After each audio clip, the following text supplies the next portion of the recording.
Salut à tous, j'espère que vous allez bien. Euh, Bienvenue à ce nouveau podcast où nous allons parler de la place de la musique dans la francophonie. J'espère que vous êtes réchauffés pendant cette saison de froid et que vous prenez peut-être un peu de raclette pour vous réchauffer. Donc, la musique peut prendre plusieurs formes dans la francophonie. Par exemple, il y a des artistes qui font de la musique surtout pour faire plaisir aux oreilles avec des paroles qui n'accordent pas trop d'importance à ses significations crues, mais il y a aussi d'autres artistes dans la francophonie qui font de la musique pour dénoncer un souci dans la société. Par exemple, la plupart des chansons de l'artiste soprano, un artiste musical français d'origine comorienne, ont une signification profonde, comme dans sa chanson Mon précieux, où il parle de l'effet des portables sur les échanges humains, notamment entre familles ou avec ses intimes. D'autres artistes comme Dr. Yaro, un autre artiste d'origine comorienne, font de la musique surtout pour plaire aux oreilles. Docteur Yaro aide les nouveaux musiciens avec le processus de créer des hits musicaux. Cependant, il ne se prend pas trop la tête pour avoir des paroles qui sont lourdes de la politique ou de la souffrance à travers le monde, mais plutôt des paroles pour ceux qui veulent se divertir et s'amuser. Le but pour lui est plutôt de mettre des paroles avec sens à un bon rythme. C'est le rythme qui va en première pour lui et les paroles servent à transmettre le rythme. La musique est dans l'ensemble un mini-monde. En empruntant les mots d'Indira, une chanteuse célébrée française, et une façon également d'introduire de nouveaux argots, nouvelles cultures et nouvelles perspectives dans la francophonie. Je vais vous donner un exemple de la façon dont la musique a influencé les argots et les cultures dites francophones, en guillemets. Par exemple, lors de l'ouverture des Jeux olympiques l'année passée, Aya Nakamura, une chanteuse très célébrée d'origine malienne, a chanté sur la scène d'ouverture des Jeux olympiques devant l'Académie française, et sa présence a servi comme une façon de dénoncer quelques règles de l'Académie envers la langue française. Le spectacle d'Aya Nakamura était notable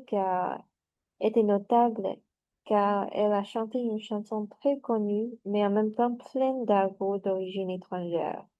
Par la suite, on se demande si on doit prendre ces nouveaux argots et mots comme étant une menace à la langue française ou plutôt comme un enrichissement à cette langue. Pour illustrer, avec le temps, quelques mots d'origine arabe sont entrés dans la langue française. Et désormais, ces mots sont considérés comme presque natifs à la langue française. Des mots tels que yaourt sont d'origine arabe. Une question qui est soulevée est si on doit valoriser plutôt la pureté de la langue française ou la laisser évoluer à son gré. Et c'est encore un sujet toujours débattu. Alors la musique sert aussi à influencer le vocabulaire des jeunes.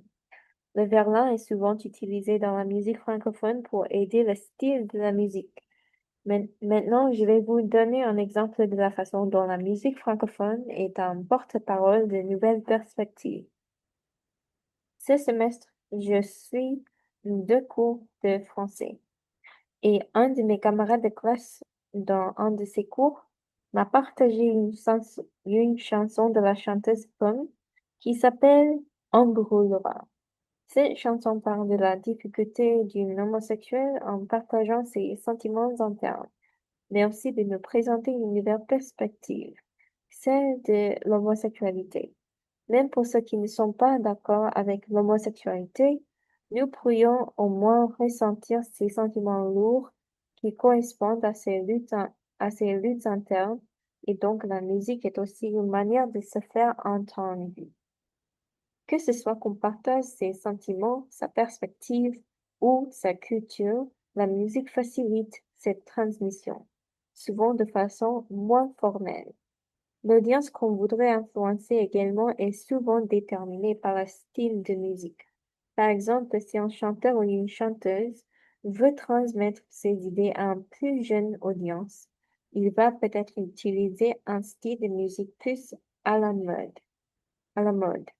La musique est aussi une manière de lier les cultures différentes parce qu'on retrouve souvent des langues différentes dans une seule chanson.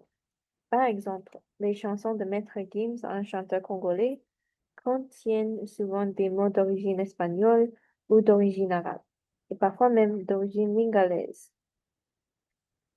Encore, des chanteurs tels que Taiki et Daju font entrer des mots de leur propre langue maternelle dans leurs chansons comme la lingala. Mais on n'a pas besoin de comprendre les paroles pour apprécier le flux et le rythme de la musique. Ainsi, pour les écouteurs qui ne comprennent pas toutes les paroles, ces langues servent comme l'instrument de la musique aussi, et cela démontre que la musique est une langue universelle. Dans la francophonie, ce mélange de cultures et de langues qu'on trouve à l'échelle de la musique peut aussi pousser les jeunes à apprendre une langue étrangère. Et c'était le cas en fait pour moi où la musique francophone était ma porte d'entrée dans le monde francophone juste parce que j'ai aimé une musique jouée avec l'instrument des français. Parce que le français à ce moment n'était qu'un instrument pour moi pour transmettre la belle chanson d'Indila, en dernière danse. C'est même à cause de musique que j'ai appris cet instrument, le français.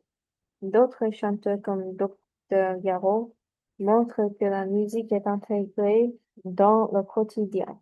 Il fait quelque chose de nouveau en transformant ses activités quotidiennes en chansons danseuses. Il se donne des défis comme de créer des musiques sans l'utilisation des instruments, tout chanté par ses cordes vocales. Il transforme sa voix en instrument divers. Cela renforce encore l'idée que la musique est une langue universelle parce que ses cordes vocales peuvent beaucoup faire. En reliant des cultures différentes, on soigne également la haine et on y met un pansement. C'était mon histoire avec le français. Quand j'étais lycéenne, j'avais une haine pour les Français et la langue française à cause de mauvaises expériences que ma tante a eues en France, où il y avait des gens impolis et un peu racistes même avec elle. Mais c'est la musique francophone qui m'a soignée de cette haine et pour laquelle j'ai passé du sentiment de l'esprit de je vais jamais apprendre le français à je voudrais essayer un jour de comprendre et de parler cette langue. La musique est souvent pour la fête, mais non pas seulement pour le genre de fête qui arrive qu'une ou deux fois par année, mais pour le fait du quotidien et de la vie, de célébrer. On célèbre la bonne vie de quelqu'un en le souvenant après sa mort, comme avec la chanson de Teki, Kérémy, où il commémore son père et on célèbre aussi les différences culturelles et la fierté de ses origines comme avec, euh, avec l'album de Tanguy et de Dajou, Héritage, où ils parlent de leur culture camerounaise et congolaise et aussi de leur fierté et leur fraternité ensemble. Il faut un minimum également pour même produire une musique et la musique est donc en elle-même le fruit des collaborations humaines, sans discrimination de race, de religion ou de culture. Donc maintenant, je vais vous partager un petit extrait que j'ai fait sur l'application GarageBand. Et c'est une chanson de Taki qui s'appelle Le Temps. Et j'ai choisi cette chanson parce que j'ai pensé que c'était un bon résumé de ce concept d'être soigné par la musique. Donc, je vais le jouer pour vous maintenant. J'espère que j'espère que vous allez l'aimer. Oh, le temps m'a réparé, plus rien n'est comme avant, quelqu'un m'a déjà soigné.